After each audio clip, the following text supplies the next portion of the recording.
नमस्कार. बोला रोकठोक न्यूज चॅनलवर आपल्या सर्वांचं स्वागत आहे. दर्शक हो, मी सध्या आहे जामखेड तालुक्यातील कवडगाव या गावामध्ये आणि रात्रीचे पावणे 8 वाजलेले आहेत आणि मी सध्या कवडगावामध्ये आणि इथं आपण पाठीमागं बघताय कवडगावचे ग्रामस्थ आहेत.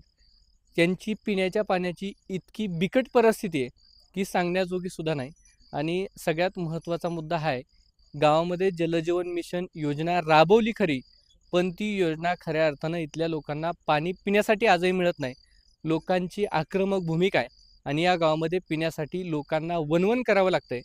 लांबून डोक्यावरती हंड्याने पाणी आणावं लागतंय आणि ही जर परिस्थिती जर या गावामध्ये येणार असेल, तर या गावची लोकांची काय भावना असेल हे आपल्याला चांगलेच लक्षात येईल. उन्हाचा पारा सध्या इतका वाढलेला आहे आणि इतक्या प्रचंड उन्हामध्ये ही लोकं विहिरीवरून, आडावरून आणि इतरांच्या बोरून पाणी आणताना पाहायला मिळतात.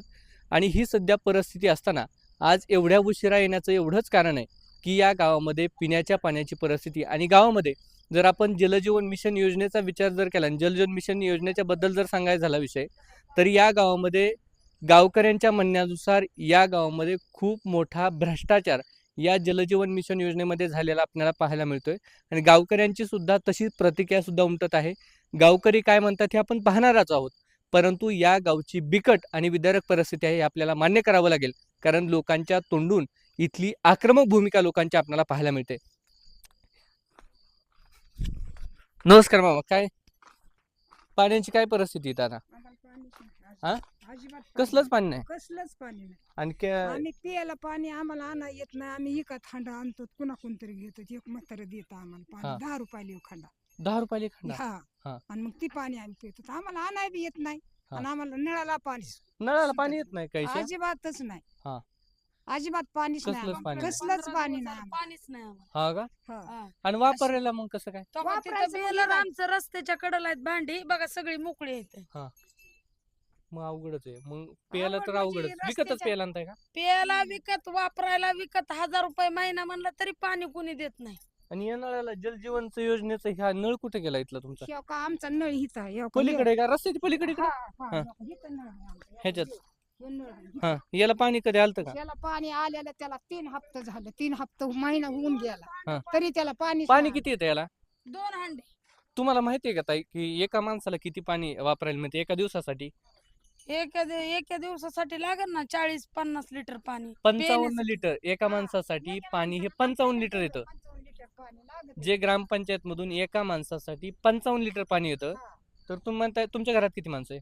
आमच्या घरात लहान मोठी सगळी 8 माणसं 8 आहेत. लोक आहेत आणि हा. पाणी किती येतं त्याला काहीच नाही. काहीच नाही. 4 दिवसाला पाणी महागल ते सोडित होती तर हा. त्याच्यातनं बी 2च हांडे भरायचे पाण्याला. हा. आता काय लोकांना कशा हा. मोटरी आहेत, बरोबर. मोटरी लावून पाणी घेतात. आता ह्यांनी कुणी आम्ही कुठं आणायच्या मोटरी? नाही ना, गोरगरीब माणसाचा हाल आहे. 4 दिवसाला सोडतात निदान व्यवस्थित तरी पाणी 1 तास तरी पाणी पाहिजे ना. बरोबर. ग्रामपंचायतची हिरा एवढी मोठी तुम्ही जाऊन बघा, तिला मरणाचं पाणी आहे तिथं, पण त्याच्यावर सुविधा नाही. मोटर बिटर काहीच नाही. बरोबर बरोबर. तुमचं काय नाव आहे ताई? सुधामती कांबळे. इथलेच आहेत तुम्ही? हा. काय पाण्याचं खरंच काय परिस्थिती? बरं पाणी येते का नाही? पाणीच नाही. ते आता हा. सकाळ धरण सकाळ धरणं मी तर अख्ख्या उन्हात चालू आहे पाणी आणायला. ती बघा इथून रात्री लोकांकडून एक ड्रम भरून घेतलं होतं. हम्म. तीच नेते पण साफसफाई तुम्ही करायला प्यायला मी म्हणजे गावाला विकतच गेलते. घेताय म्हणायचं पाणी? सगळं विकत पाणी, विकतच. सगळं विकत, वापरायला विकत, प्यायला विकत. हा. तुमचं नाव काय? माझं केसरबाई. हा ना. काय परिस्थिती आहे? पाणी आहे का गावाला? आता पाण्याचं हे काय येतात ती काय माझं तिथं घर आहे. हा. इथं मी आले, तुम्ही आलात म्हणून इकडे का माणसं बोलतात हा. म्हणून असे आले. तीच तुमच्या पाण्याची काय परिस्थिती आहे पाण्याची बघायला आमची हीच परिस्थिती आहे. आम्ही ते शेजाऱ्याचा बोर चालू केलता, आम्ही घेतलंय एक बेलर त्याच्याकडून हातापाया पडून त्याने बी दिले आपलं गपचीप पारा 11 वाजता. आणि तीच पाणी आम्ही वापरतोय भांड्याला, ती सगळ्याला तीच, आणि पियाला तर इकतच आणतो. बरं आमच्या सारखे आणत्यान पाणी. हम्म. ह्या म्हाताऱ्यांनी वय काय ह्या म्हाताऱ्या करायचं? माणसांनी काय करायचं? त्यांचं काय वय झालेलं करायचं? आहे ना. या गलीत सगळ्या म्हाताऱ्याच आहेत. हा का? हा. आणि हम्म. सगळ्या म्हाताऱ्याच आहेत या गलीत. त्यांची लेकरं बाळ सगळी मुंबई पुण्याला आहेत, तर कुणीकडे काय द्यायचं? त्यांना कुणी पाणी आम्हाला आणून कोण द्यायचं? पाणी कोणी द्यायचं? आणून द्यायचं? हा. बांधवांनो, दर्शको, आपण जे बघताय हे दृश्य आहे कवडगाव मधल्या ग्रामपंचायतच्या ग्रामस्थांचं आणि इथं पाण्याची ही बिकट परिस्थिती आहे. लोकांची आक्रमक भूमिका आपण पाहतोय. गेल्या काही दिवसांपूर्वी याच गावामध्ये मोठ्या प्रमाणात लोकांनी आक्रोश केला होता आणि या सगळ्यांची जनभावना म्हणून ज्यावेळेस इथं आंदोलनाचा पवित्रा पुकारला होता आणि त्यावेळेस या गावामध्ये जे जलजीवन मिशनचे अभियंता येणार होते ती प्रक्रिया वेगळी आहे. पण या गावामध्ये लोकांच्या भावनेतून उद्रेक असा येतोय की यामध्ये पाण्याचा ठिपकाही येत नाही. मग अशी परिस्थिती असताना या लोकांच्या पिण्याची परिस्थिती काय आहे हा सुद्धा मोठा प्रश्नचिन्ह उभा राहतो. नेमक्या या गोष्टींवर प्रशासन नेमकं काय करतं हे सुद्धा पाहणं तेवढंच महत्त्वाचं आहे. धन्यवाद.